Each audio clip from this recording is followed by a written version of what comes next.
Yeah, hi there. These comments are for Chow, and I am Michael, the founder owner and the materials writer for all of your lessons at the 7-step system to pass the TOEFL IBT. And you sent me an email, and I'm going to take a look at it right now. So in your specific situation, you say, "Hi, I'm Chao. I am from Brazil. I'm applying to MIT this year." My goodness. You see, for that reason, now here you want to put a period to avoid a comma splice, a run-on sentence actually, we call it in writing. So you see, for that reason, I need 90 on the TOEFL test. I have never taken the test before. And I would put a comma to separate those two independent clauses in the conjunction there. I've never taken the TOEFL test before, but I took a prep course in my CD last year. And then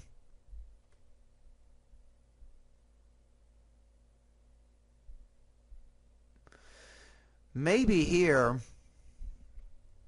put a comma here, separate this, and during that prep course, I had difficulty with the writing section and the listening section because I had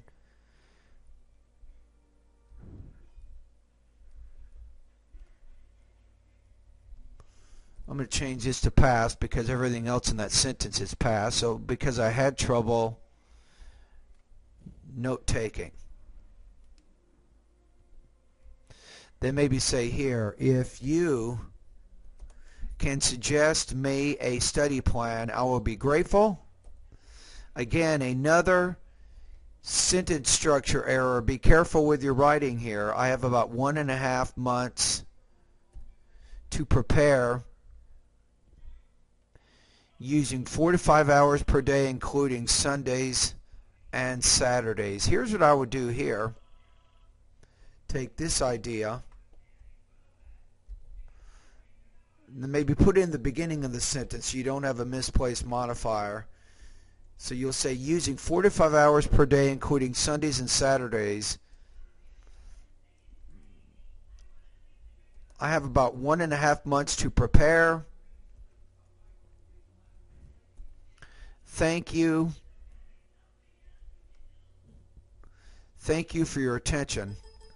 All right, so yes, I can help you here. So part of the difficulty with note-taking, and I do have, in addition to the writing area in my course, I also have a listening area.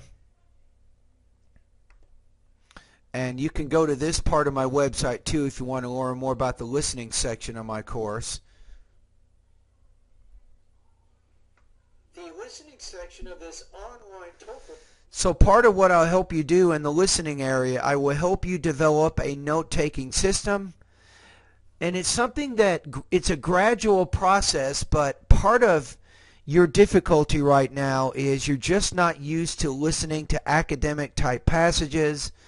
And what you're probably doing right now is you hear things almost word to word, but you're having trouble getting the gist of what you're listening to. Because if you try to take notes and focus on words, only words, but not the gist or the idea of what's being said, you'll have a lot of difficulty trying to keep up. Remember that the average speaker speaks close to 150 words a minute, and most note takers, even good note takers, can only get about 25 to 30 words down in a minute. So you have to be pretty good at getting the gist. And this is particularly important during the integrated writing sections of the exam because you're trying to understand the relationship between the reading passage and the lecture. And your notes need to reflect that. So what you're trying to do here is you're trying to listen to really 3 main ideas, 3 points that the reading passage discusses, and then you try to see how the listening passage develops those same 3 points. Typically, for the integrated writing section of the exam, the listening passage will actually disagree or counter the points that you just read in the reading passage. Now, I'm guessing that it's not just note-taking with your writing. You're having a lot of sentence structure issues. You just saw me go through this paragraph that you wrote. And you had a lot of problems with your sentence structure, particularly using what's called run-on sentences or fragments. So if you want to score higher on the writing, you have to control your sentence structure also.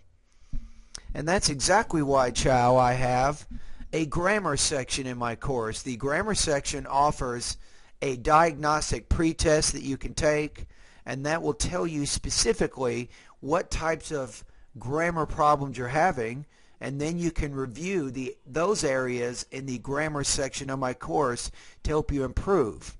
Now, you also know that my writing section, I have 40 independent writing practice tests. I have 43 integrated writing practice tests, and you can start completing practice tests immediately.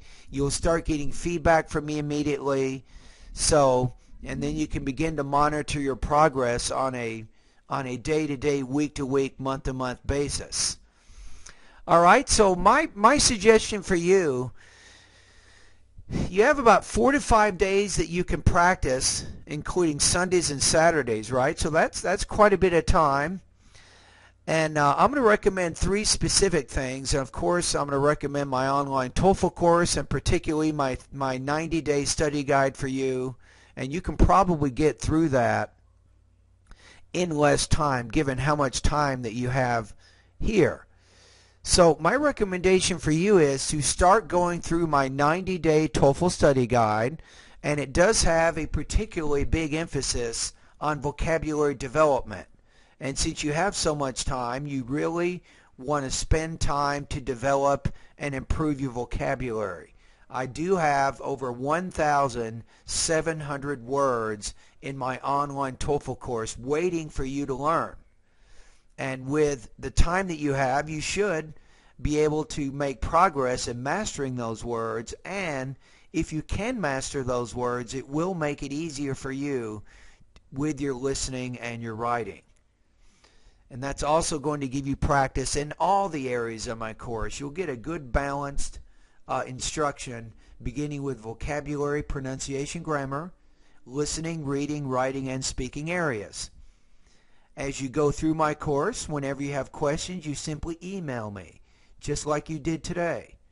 And I will take a look at your message, and I will answer it as best I can, as soon as I can, typically in about 24 hours of your having sent me the message. I will give you some feedback. All right, so that's pretty much it. Anyway, thank you very much for your interest, and good luck to you. The main thing now is you're moving in the right direction. You're motivated. You have a goal. You now know how you can practice and what you can do on a day-to-day basis. And remember, the Chinese philosopher once said that the beginning of a 1,000-mile journey starts with the first step. And that's all you got to do now is take the first step. All right, so once you join my online TOEFL course, I'll get an email from PayPal, and then I will enroll you in my course. I will create a username and a password. Now remember, I'm going to suggest my 90-day TOEFL study guide. However, you don't have to follow that if you don't want. You will have complete unlimited access to all 700 of my lessons. And I recommend study guides because my course is so big, a lot of students don't know what to do when they get there. So the study guide is just a recommended plan on my part based on your time and how much time you can study each day. But again, you can use my course any way you like. You will have complete unlimited access to all of my vocabulary, pronunciation, grammar, listening, reading, writing, and speaking lessons. All right, happy holidays to you during this Christmas time of the year, and all the best to your high-scoring TOEFL success.